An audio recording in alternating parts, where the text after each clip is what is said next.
baie welkom by vanaand se Pulsdiens.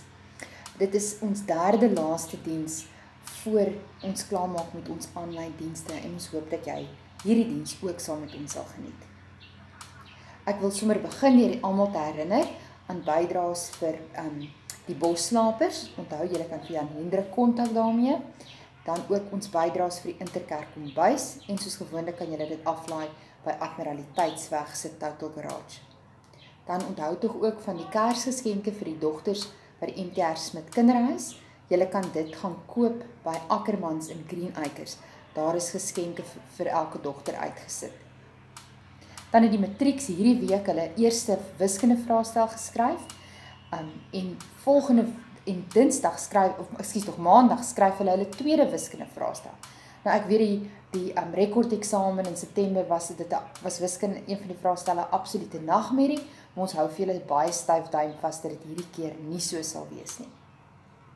Pearson begin volgende week en ook Summerwood met hulle eksamens en dan ook die van lede van ons gemeente wat in ander skole is. Ek vermoed al die hoërskole begin volgende week met eksamen, so baie sterkte daarvoor, ons hou vir julle styf duim vas. En al die studente wat besig is met take en projekte, ons dink aan julle. En aan almal wat by die werk is, wees veilig en onthou ouens, COVID is hier, hy gaan nêrens heen nie. Dra julle maskers, saniteer julle hande en hou 'n veilige sosiale afstand. Sterkte vir die week wat voorlê, geniet die diens saam met ons. Dankie. Baie geluk met jou verjaarsdag vandag, Karen. Ons hoop dat Hein en Bella en Heidi en Bastian en Wilhelmine jou sommer erg bederf het. Ons wens vir jou net die heel beste toe vir jou nuwe lewensjaar.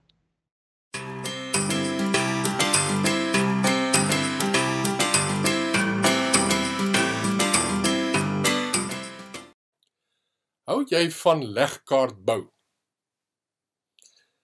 Dan is sleg as 'n mens besig is met 'n legkaart en daar is 'n stukkie weg.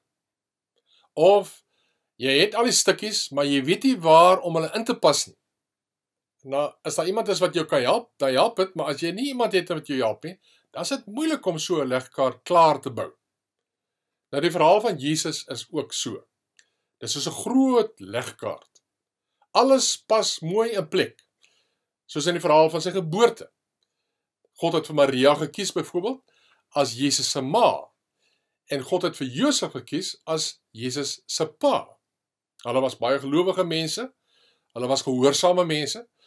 Toe die engel vir Maria gesê het, sy gaan 'n kind hê, toe het sy gesê, ja, dis goed so, sy sal vir Jesus, sal sy grootmaak, en toe die engel vir Josef gesê het, hy moet trou met Maria, want hy moet 'n pa vir Jesus wees, toe het Josef ook gesê, ja, en so het hulle ingepas in die legkaart van Jesus se geboorte. Maria het haar stukkie gehad, sy het ingepas daarso, en Josef het sy stukkie gehad, hy het ook ingepas, sodat ons die boodskap van Jesus kan verstaan. En nou julle miskien waar Jesus gebore is? Ja, in Bethlehem. Nou die profete in die Ou Testament het al geprofeteer en gesê, Jesus, die Messias, sal in Bethlehem gebore word. Maar nou, Jesus was in Maria se maag nog, en hulle was nog in Nasaret, want dis waar hulle gebly het, en dis baie, baie ver van Bethlehem af.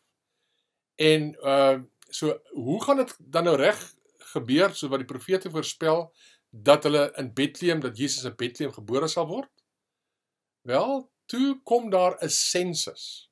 As die groot woord vir die ding wat die staat doen as hulle mense tel, en wil agterkom hoeveel mense is daar. En daar's 'n sensus in daai tyd uitgeroep, en toe moes Josef en Maria, wat nou swanger is met Jesus, moes hulle met 'n donkie ry na Bethlehem toe. Hoekom na Bethlehem toe? Want Bethlehem was die plek waar Josef se voorouers gebly het, en daarom moes hy daartoe gaan. En hy was deel van die nageslag van Dawid, en daarom moes hy in Bethlehem, want dis die stad van Dawid, moes hy getel word. Dis hoe daai stukkie in die legkaart inpas, Bethlehem. Daar's 'n sensus wat sorg dat hulle in Bethlehem kom, sodat dit wat die profete voorspel het, so kan gebeur. Maar hoekom dink julle is Jesus gebore in 'n stal? Want dis wat die Bybel vir ons vertel. Hoe pas daai legkaartstukkie in die breë prentjie in? Hoe help dit ons om die legkaart van Jesus se geboorte te voltooi? Nou die Bybel vertel vir ons, toe Josef en Maria in Bethlehem kom, sê Lukas vir ons, was daar geen plek vir hulle in die herberg nie. Hulle moes in 'n stal gaan bly waar Jesus toe gebore is. Sy het hom in doeke toegedraai en in 'n krib neergelê, omdat daar nie vir hulle plek in die herberg was nie. Nou hoe kan dit wees? Hoe kan dit wees dat daar nie plek in die herberg in Bethlehem was nie? Hoe pas die stukkie in die legkaart in?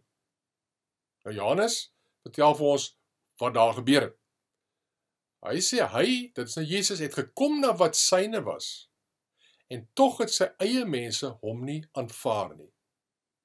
So die punt is, dat Jesus vir die meeste mense van sy tyd nie welkom was nie. Dit is wat hierdie stukkie van die legkaart vir ons sê, dat daar nie plek vir hom in die herberg was nie. So die stukkie pas heeltemal in, al is dit nie lekker om dit agter te kom nie. Maar gelukkig is dit nie al nie, maar daar is nog 'n stukkie van die legkaart. Soos Johannes verder skrywe in sy evangelie, maar aan almal wat hom aanvaar het, hulle wat in sy naam glo, het hy die reg gegee om kinders van God te word. Daar was wel plek in die stal, in 'n krib, en in die harte van die herders, wat so 'n tydjie later gekom het, en vir hom geprys in geloof en aanbid het, en in die harte van die sterrekykers, en in die harte van sy disippels, en in die harte van 1000 gelowiges reg deur die eeue, wat Jesus se volle boodskap aanvaar het, en vir wie God daarom die reg gegee het om kinders van God genoem te word. Soos waar ons ook Jesus in ons hart toelaat, en hy 'n plek in ons hart kry, daar is dit ook van ons waar, dat ons kinders van God word. Kom ons sê vir die Here dankie, dat ons kinders van God mag wees. Dankie Here, dat U aarde toe gekom het, dat U gebore is as 'n mens, al was dit in 'n stal, en dankie dat U daardeur vir ons kom wys het, dat U vir ons lief het, en dat as ons U aanvaar en innooi in ons lewens, dat ons dan kinders van God word. Dankie vir U liefde, en dat U nou in ons is. Amen. Lekker bly.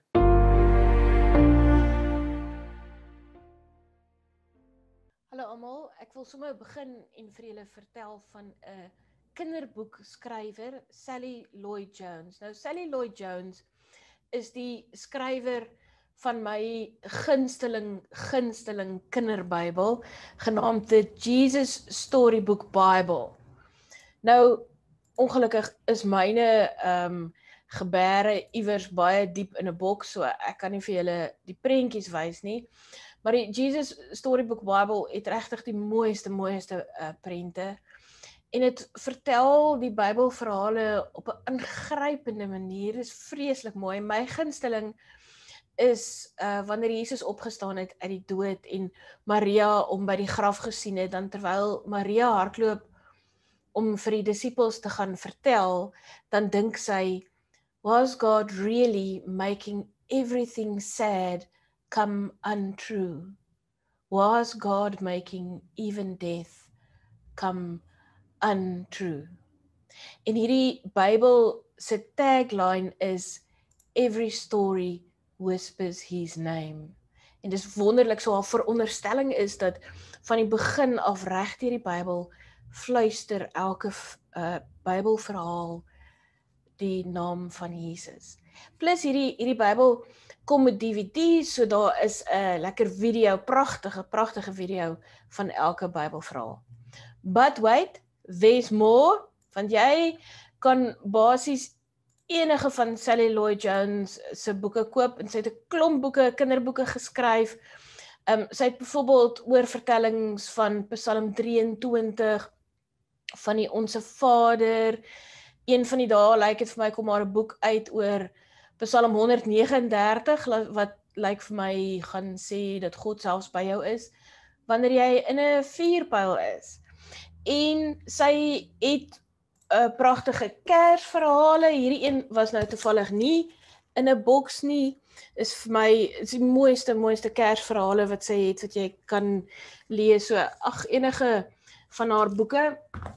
Jy kan haar ook volg op Instagram. Ek volg haar op Instagram en dan gaan jy nou sien tussen die fotos van bome en kinders wat lees, is daar sulke uittreksels uit van haar boeke uit. Hierdie een byvoorbeeld sê, while we wait, God wants us to remember, sin, sickness, tears, death, they won't last. They will come to an end. But joy, love, life and you, those are forever. Wat vir my klink na 'n interpretasie van 1 Korintiërs 13. So daar's al sulke prentjies wat jy kan met mense deel as jy wil, of dis net regtig mooi. En bonus, as jy nou na haar webwerf toe gaan en inteken op haar nuusbrief, dan gaan jy hulpmiddels vir families kry vir Advent. En ek weet uit ervaring uit die verlede uit, dat dit regtig 'n oulike materiaal is, wat gesinne kan gebruik op pad na Kersfees toe. So vir kinders, Sally Lloyd Jones. En dan vir groot mense, alweer 'n boek van Stefan Joubert. Nou, ek gaan waarskynlik, jy weet, Stefan Joubert skryf amper so baie soos wat Barbara Cartland in die 1980s geskryf het, so mens sal gereeld van sy boeke teekom, en hy skryf baie goed, so ek sal waarskynlik gereeld van sy boeke aanbeveel. Hierdie slag kry styl Jesussin. En soos altyd met al Stefan se boeke, lees dit maklik en is dit moeilik om neer te sit. Kyk, 'n mens wil dit mos nou nie graag erken nie, maar Christene kry deesdae al meer en meer 'n slegte naam. En as jy kyk op sosiale media of selfs met die skelmkuiers wat mense het, dan sien jy dat ons so bietjie verleer het hoe om ons te gedra.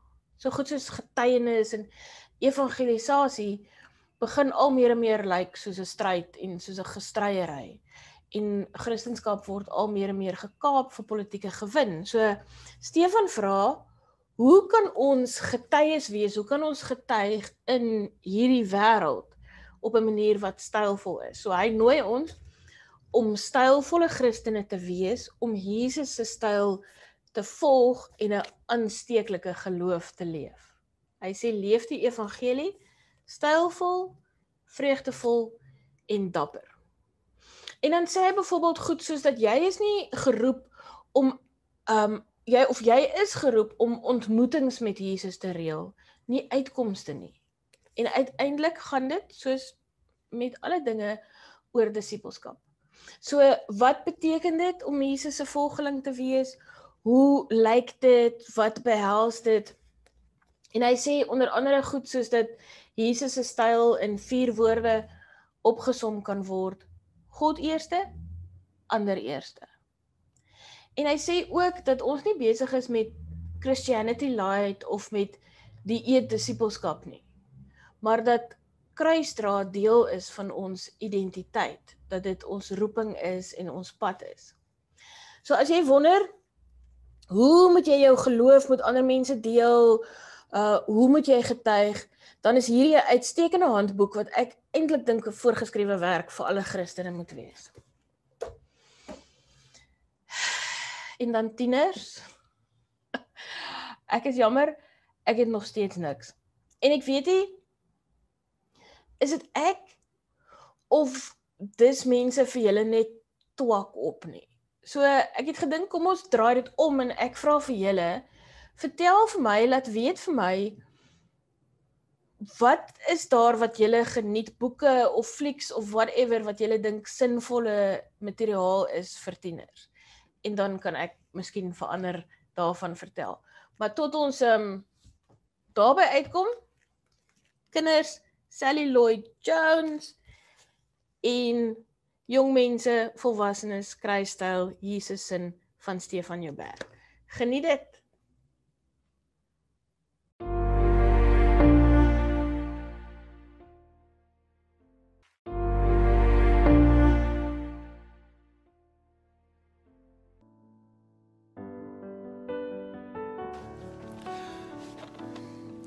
Vriende, hartlik welkom by ons laaste geleentheid saam. Ons het die afgelope Pinkster stilgestaan by Paulus se brief in die gemeente in Filippi, die Filippense brief, en ons het verskillende aspekte daai belig om ons te help ook in hierdie tyd van inperking om nie te dink oor ons geloof, oor ons hoop, oor ons optrede in hierdie wêreld. So kom ons begin net weer deur vinnig te kyk na die temas wat ons hanteer het in hierdie geleenthede. Ons het begin net te praat om te sê dat ons as burgers van die hemel 'n nuwe hoop het, 'n dieper en 'n ryker hoop as ons baie keer self gedink het. Ons glo naamlik dat die Here vir ons nie net lewe na die dood sal skenk nie, maar lewe na die dood. Waar lewe na die dood 'n geestelike voortbestaan by God is lewe na die dood 'n voortbestaan in 'n verheerlikte liggaam in 'n wêreld wat nuut gemaak is. Dit is die unieke, diep Christelike hoop. En dit bepaal ons optrede ook in die Here. Toe het ons gepraat oor wat is die gronde vir hierdie hoop. En die gronde daarvoor is die eerste Christene se ontmoeting met die opgestaande Christus in die tuin van Getsemane. Hy was vir hulle 'n demonstrasiemodel van hoe lyk die wêreld as dit nuut gemaak is deur God. En hierdie opstanding van Christus het ook vir hulle die hoop gegee dat hulle self uit die dood sal opstaan. Toe het ons saam gekyk na die gedagte van hoe moet ons gedrag lyk as burgers van die hemel? Hoe moet ons optree? Hoe moet ons lyk? En ons het gesê, ons moet optree soos Christus. Ons moet dieselfde gesindheid as Jesus hê. En die gesindheid van Jesus sien ons die duidelikste aan die kruis, aan sy bereidwilligheid, volgens die Filippense brief, om nie vas te hou aan sy goddelike status nie, maar sy bereidheid om homself te verneder en te sterf ter wille van ons. Die formule wat Jesus ons leer, is om bewus te wees van ons status, bewus te wees van die versoeking om dit net ter wille van onsself te gebruik, en dan dit aan te wend vir ander mense. So ons moet onsself afvra, watter gawes en talente die Here vir ons gegee, en is ons besig om dit net vir onsself te gebruik, of kan ons dit ten bestwil van ander mense aanwend? By ons vorige geleentheid het ons stilgestaan by die gedagte dat ons nuwe mense word, vernuwe word deur God se Gees, en op 'n baie besondere manier, dat God se Gees ons gees vernuwe deur middel van ons denke, en dat ons daarom opgeroep word om ons denke te vernuwe, om noukeurig te let, waarop dink ons, waarmee is ons besig, aan wie skenk ons aandagspan. By ons laaste geleentheid gaan ons stilstaan by die liefde. Burgers van die hemel laat naamlik die liefde toeneem.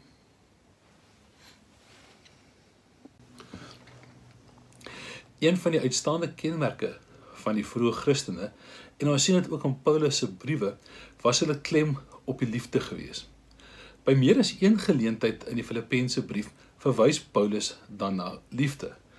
So lees ons byvoorbeeld dat hy in Filippense 2 vers 1 sê, daarom as daar enige troos in Christus is, enige aanmoediging uit die liefde, enige gemeenskap deur die Gees, enige toegeneemdheid en ontferming, maak dan my blydskap volkome deur eengesind te wees, een in liefde, een van gees, een in strewe.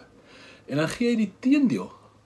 Die teendeel om dinge uit liefde te doen, is om dit uit selfsug of uitluit te doen. Hy sê, moenie iets uit selfsug of uitluit doen nie, maar in nederigheid moet die een die ander hoër ag as homself.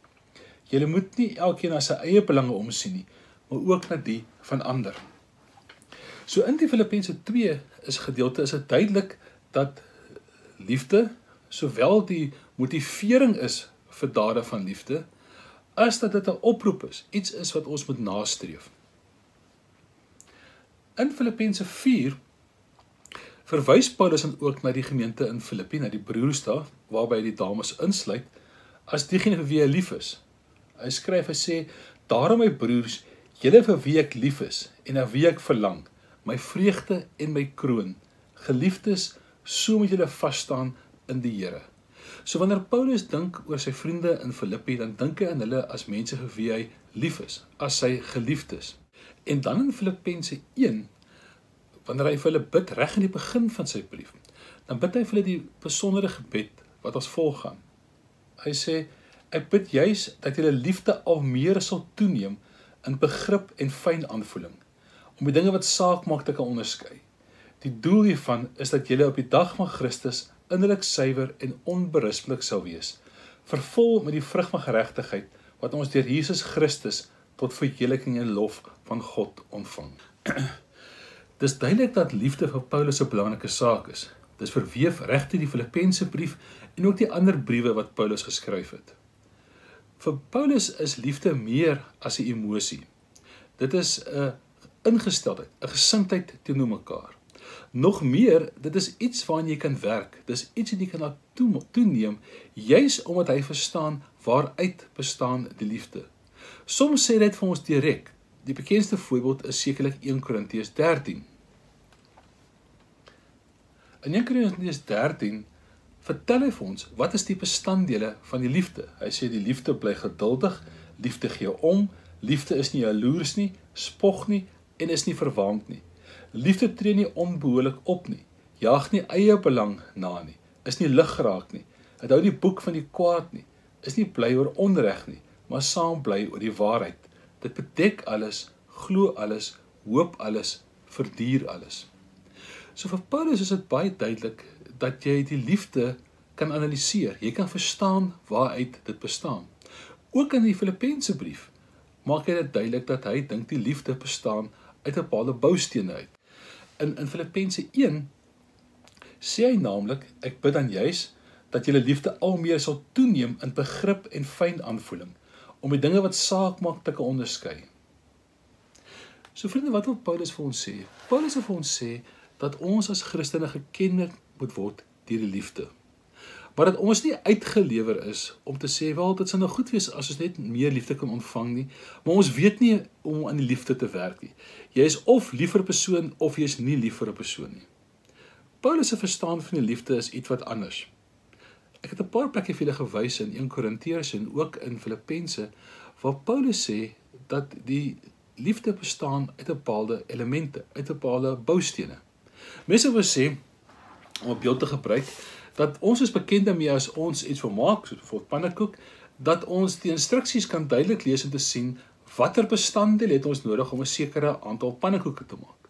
So as ons meer pannekoeke wil maak, dan is dit baie duidelik dat ons doodgewoon meer bestanddele nodig het. As jy dubbel hoeveelheid pannekoeke wil maak, dan verdubbel jy die aantal bestanddele wat jy gebruik. So wanneer Paulus die gemeente oproep in Filippi om hulle liefde te vermeerder, dan sê hy vir hulle moet let op die elemente, die boustene waaruit die liefde bestaan. In die Filippense brief by name sê hy vir hulle dat liefde sal toeneem. Wanneer neem liefde toe? Wel, dit neem toe as jy groei in begrip en fyn aanvoeling. Hy sê vir hulle in vers 9, ek bid juis dat julle liefde al hoe meer sal toeneem, waarin? In begrip en fyn aanvoeling. En dan is daar 'n bepaalde resultaat. Jy sal kan onderskei wat is die sake waarop dit neerkom. So wat beteken dit prakties? As ons sukkel om vir mekaar lief te wees, of dit nou 'n lewensmaat is, of dit 'n kollega is, of 'n landsburger, of wie ook al is, dan is die vraag nie net dat ons vir onsself kan sê, ek gaan net terugsit en hoop ek raak al hoe liewer vir hierdie persoon nie. Paulus sê nee, as jy wil groei in liefde vir hierdie persoon, as jy jou gesindheid en ingesteldheid teenoor hierdie persoon wil verander, dan moet jy groei in jou begrip vir die persoon. Jy moet werklik vir jouself afvra, wie is hierdie persoon? Hoekom tree hulle op soos hulle optree? Hoekom sê hulle wat hulle sê? Hoekom handel hulle soos hulle handel? Het jy werklik begrip vir die persoon? Kan jy jouself in hulle skoene indink? Hulle emosies, hulle vrese, hulle drome. Dis eers as ons begrip vir mekaar toeneem, wat ons 'n kans het om te groei in ons liefde vir mekaar. En dan sê Paulus, dis nie net nodig om begrip vir mekaar te hê nie, jy moet ook groei in jou fyn aanvoeling. Die vermoë om te kan onderskei wanneer is wat belangrik en wanneer is iets onbelangrik. Paulus het vir ons sê, as ons hier aan werk, as ons juis in hierdie tyd van inperking daaraan werk om groter begrip vir mekaar te ontwikkel, om te groei in ons vermoë om te kan onderskei wanneer moet jy iets sê en wanneer moet jy nie iets sê nie, wanneer moet jy iets doen en wanneer moet jy nie iets doen nie, dan sal ons groei in ons liefde vir mekaar. So vriende, die goeie nuus is dat die wesenskenmerk van Christene, naamlik hulle liefde vir mekaar, iets is waaraan ons kan werk. Ons kan nadink oor die bestanddele daarvan. Ons kan ook vir mekaar sê, daar's goed wat nie tuis hoort in die mengsel van die liefde nie. Eie geregtigheid, selfsug, die vooropstel van jou eie belang nie. As mens gaan kyk na 1 Korintiërs 13, dan sien mens ook goed soos om lig geraak te wees, pas nie daarby nie. So as ons ernstig is om te groei in ons liefde vir mekaar, of dit nou ons lewensmaats is, ons familie, ons kennisse, ons gemeentevriende, dan moet ons vir onsself afvra, is ons intentioneel besig om te werk aan die elemente, die boustene, wat die mengsel van die liefde opmaak? Werk ons aan ons fyn aanvoeling? Werk ons aan ons begrip? Is ons werklik besig om in alles wat ons doen, intentioneel die liefde te vermeerder? So vriende, om af te sluit. Ons as Christene is in 'n unieke posisie. Ons denke, hoe ons na die wêreld kyk, die raam waarbinne ons leef, word nie bepaal deur vrees nie. Dit word bepaal deur die vreugde van ons hoop. Die hoop op die opstanding uit die dood. Die hoop dat God alles sal nuut maak. Dit is veranker in wat God gedoen het vir Christus. Daarom het ons opgeroep om nou reeds voor lewe, na die dood, in ooreenstemming te leef met die karakter van Christus. Daarom moet ons sy formule naspeur om te sê, wat het God vir my gegee? Wat is die versoeking waarvoor ek dit kan aanwend? En dan intentioneel te kies om dit aan te wend met die gesindheid van nederigheid en diens. Ons is nie uitgelewer om net onsself te wees. Ons is nie gemaak en laat staan nie. God se gees is met ons besig. Hy is besig om ons te vernuwe. Hoe doen hy dit? Is nie 'n geheimenis nie. Hy werk deur ons gedagtes. En daarom word ons opgeroep om logies, sistematies en aanhoudend die dinge te bedink wat in lyn is met God se wil, in lyn is met God se koninkryk, en nie ons gedagtes en aandagspan sommer vir enigiets te gee nie. Verder word ons verhouding met mekaar en die wêreld bepaal deur liefde. Weereens is ons nie uitgelewer aan ons emosies of aan lukrake dinge nie. Ons kan werk aan die liefde. Ons kan groei in ons begrip vir mekaar deur met mekaar te praat, openhartig met mekaar te wees, eerlik met mekaar te wees. Ons kan ook groei in ons begrip vir wanneer moet ons iets doen en wanneer moet ons iets nie doen nie. Ons kan naamlik groei in ons fyn aanvoeling vir wat belangrik is en wat nie, waarop dit werklik neerkom. Watter dinge is van geen belang en watter dinge is van wesenlike belang nie. As al hierdie dinge deel word van ons lewens, dan leef ons as God se diplomate hier in die wêreld. Ons leef as burgers van die hemel. Die gedagte dat 'n mens die liefde kan meer maak, dat 'n mens die liefde kan opbreek in bepaalde elemente en dat deur op die bepaalde elemente te fokus en hulle meer te maak, jy uiteindelik die liefde meer maak, dink ek is nogal 'n belangrike insig. Want baie keer is dit so dat ons dit gewoon ook oor die liefde opgee. Ons het die gedagte dit moet 'n romantiese gevoel wees, dit moet een of ander emosie wees, en as dit eers verby is, as jy dit nie meer het nie, as jy dit verloor het, kan jy niks doen om dit terug te kry nie. Maar as mens byvoorbeeld dink aan 'n gedeelte soos die 1 Korintiërs 13 teks, waar Paulus ook die liefde deur 'n prisma sit en hom opbreek. En ek vra vir myself af, maar hoe sukkel ek so om vir my lewensmaat of my kollega by die werk of my buurman lief te lees? Kan ek vir myself afvra, is dit omdat ek ongeduldig met hierdie persoon is? Of is dit omdat ek ervaar die persoon is groot praterig en dan raak ek ook groot praterig? Met ander woorde, ek kan die element identifiseer wat ek ontbreek, soos wat 'n dokter byvoorbeeld sou kon sê, maar jy moet hierdie vitamiene inkry. En dan kan ek intentioneel daaraan werk. So, algemeen sou, prakties gesproke, as dit gaan met my kind, as ek agterkom, die verhouding tussen ek en my kinders is nie goed nie. Dinge is nie soos dit moet wees nie. Ons haak aan mekaar. Trouwens, ons ervaar geen liefde nie. Dan moet ek vir myself afvra, waar begin dit? Begin dit by die feit dat ek boekhou van die kwaad, as ek na 1 Korintiërs 13 kyk? Gaan dit daaroor dat ek nie die goeie in my kind raak sien nie, dat ek nie hulle bedek met my liefde nie, maar dat ek foutvinderig is? Ek kan die element wat ontbreek identifiseer en daaraan werk. En as ek daaraan werk, dan begin die liefde weer herstel, of as ek die element vermeerder, soos algemeen sal ek raak meer sagmoedig, dan vermeerder die liefde. So ons is nie uitgelewer aan ons emosies en aan ons gevoelens nie. Ons kan in elke verhouding wat ons staan, die liefde vermeerder. So prakties gesproke, by die werk, mense met verskillende kulture, verskillende agtergronde. Hoekom hak ons so baie keer? Hoekom raak ons so kwaad vir mekaar? Hoekom is daar nie liefde tussen ons nie? Dis baie keer omdat ons nie begrip vir mekaar het nie. Ons verstaan mekaar nie regtig nie. Maar as ek myself regtig daarop toespits om te sê, voordat ek wil meer lief wees vir die persoon, moet ek werklik aan werk om hierdie persoon te verstaan, diepgaande te verstaan. En as ek daaraan werk, dan sal ek die ervaring begin hê dat my liefde vir die persoon ook stelselmatig verdiep en verbreed. Kom ons bid saam. Here, die liefde is 'n kosbare geskenk uit U hand uit. En daarom bid ons, Here, dat U ons in staat sal stel om, Here, te leef in liefde. Dat ons daarop ingestel sal wees, Here, om vir onsself af te vra, waarin ontbreek ons dikwels in ons verhouding met mekaar? Waar het ons ongeduldig geraak? Waar het ons hooghartig geraak?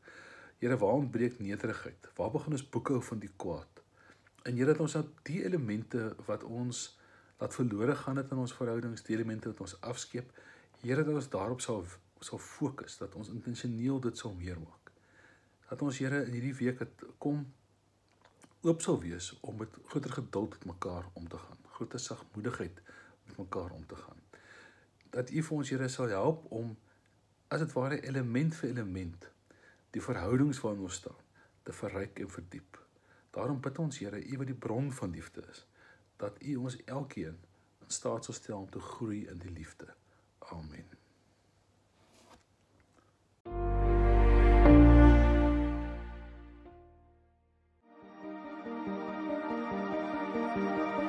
You were innocent and condemned, broken and you bore our sins, laid your life down. Through the sacrifice of your Son, the power of death was overcome. Laid your life down on the cross. There's no other life.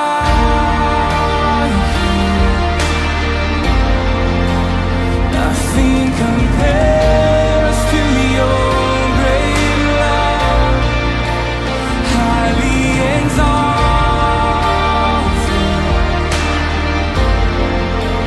forever seated on the throne. We're standing in awe of you. We stand in awe of you. Nothing else compares, God.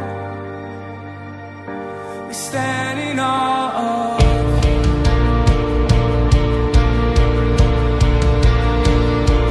By the blood of Christ we boldly come,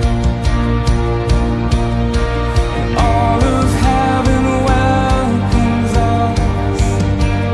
Lord, we thank you for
nothing can come